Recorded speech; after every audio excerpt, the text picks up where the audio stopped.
James Madison was born on March 16, 1751, Fort Conway, Virginia, and was the fourth President of the United States. He graduated out of the College of New Jersey, or Princeton, and was an Episcopalian. He was married to Dolly Payne Todd and had no children. He was also a close friend with Thomas Jefferson, leading to believe that he was a Democratic Republican.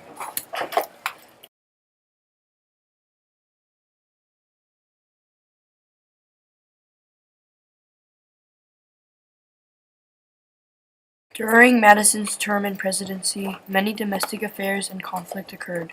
Madison was able to weaken the Federalists and practically destroy them.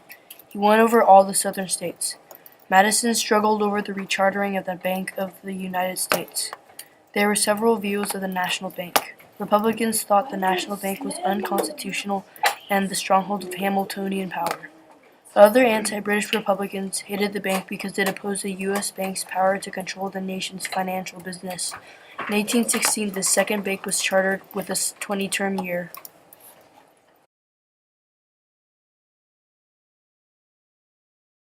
Right before Madison came to office, Congress passed the Non-Intercourse Act of 1809. This replaced Jefferson's failed embargo. It also allowed trade with the rest of the world besides England and France, so French and British vessels aren't allowed in American ports. After Britain continued to seize American sailors, the army of Indians who attacked American settlers, and the trade restrictions embodied in the British Orders in Council, Congress declared war on Britain. The British Navy is taking American sailors from American ships to sail on British ships. This is called impressment. British sailors leave British ships to sail on American ships because they are treated better and get paid very well. The British Army is supporting Native American resistance to Anglo expansion on their land. The United States has a desire to expand into more territory like British Canada. The cause for this land grab is because of a poor transportation system and effects from the Embargo Act. Americans believe that the seizing more land would end the Depression. The United States wants to prove to Britain that the victory of the American Revolution was not luck. Americans demanded respect from the world. The war started off poorly due to Jefferson's limiting federal government. Because of this, military and navy were small. With the war, America saw an opportunity to seize Canada and drive the Spanish from Florida. In the war, a lot of Americans sought for Upper Canada. In result, Americans lost much northwest land to the British and Detroit. America experienced a major defeat in the war.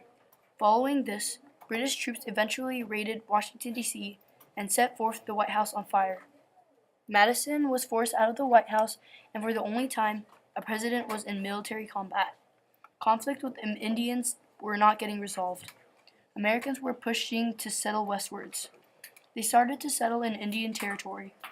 This settlement caused Native Americans to be exposed to diseases. Settlers took over a large part of Native American hunting grounds.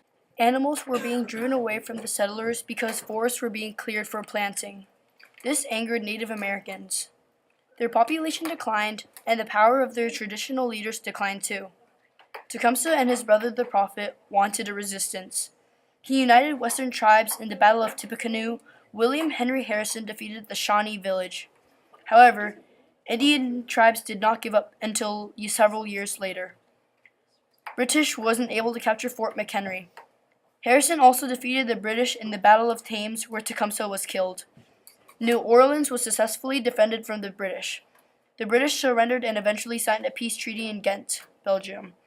The victory lifted most Southern American spirits. However, some New Englanders weren't happy. They continued to trade with Britain and threatened to secede from the States. In conclusion, a sense of nationalism swept through America and lifted American spirits. The nation will embark on foreign trade and begin to trade with Britain again. Native American resistance was removed from the Ohio River, permanently opening the wood mess from expansion. Things generally went back to the way they were. Madison's legacy. Madison was able to bend the Constitution and legislation to his will. James Madison was someone who wasn't defeated in the room. He is remembered as the president who got America in a war where the outcomes returned to normal. Influenced by the post-war spirit, Madison represented a nationalist policy program, with the Federalists no longer posing a political threat to Republican leadership after the debacle of the Hartford Convention.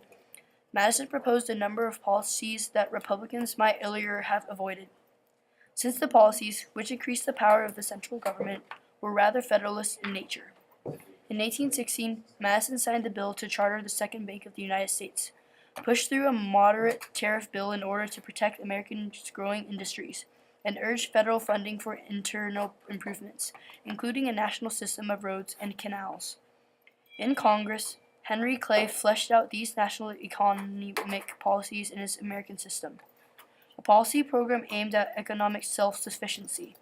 He was able to protect the national government rather than well. It was said that Madison was the most successful and possibly the most influential of the Founding Fathers. The perceived American victory in the War of 1812 ushered in an era of nationalism and cooperation. On a cultural level, the war yielded a number of important symbols of national pride and cooperative spirits.